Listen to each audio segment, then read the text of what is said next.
Hi, I'm Dr. Neiman with Neighborhood Vets Mobile Care, and we found that clients sometimes have questions about what actually happens during a wellness visit for a kitty. And so we've written down those questions, and my practice manager, Joan, is going to be asking me the questions, and I'll try and answer them as best I can. So, Joan, what's the first question? Dr. Neiman, do I need to do anything to prepare for a cat wellness exam? Yeah, for sure. You need to be able to get your kitty in front of the veterinarian. And so I've already talked about having to travel to the office, which doesn't happen in our practice. And so you just need to be able to bring your cat out to our van.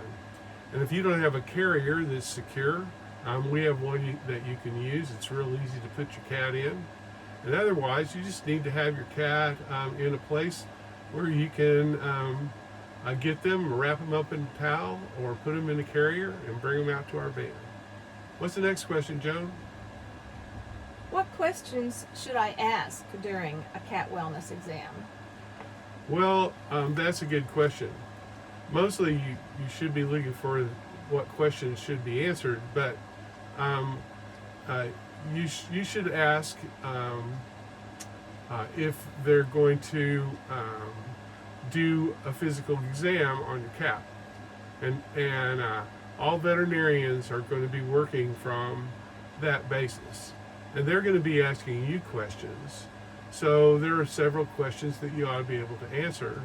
You need to talk about your cat's environment. Does he go in the house and outdoors, or is he just strictly a house cat? Is your kitty live with other kitties? So multi-cat households are something that your veterinarian needs to know about. And if it's a strict house cat, he needs to know that. And then he's going to want to know what you're feeding your kitty, and if there have been any changes in his behavior and routines. As you all know, your cat has got regular routines. And if those change, then those are things that you need to be able to tell the veterinarian. So actually, you could make a list of things that this video prompted you to tell your veterinarian, and you can put that in front of him. He'll really appreciate it. What's the next question, Joan? How long do cat wellness exams usually take? Just a few minutes, actually. The veterinarian is going to examine your cat. And so what that means is he's going to look at your cat's face for its symmetry. He's probably going to use an otoscope to look in your cat's ears. He's going to look at your cat's teeth and gums, and in the back of your cat's throat. He's going to palpate your cat's neck and try and feel his thyroid gland, especially if the cat is a senior, it's over 7 years old. And because cats get disease of the thyroid, and it makes a little lump. And he's going to feel your kitty's lymph nodes and listen to the cat's heart, and probably feel the kitty's abdomen.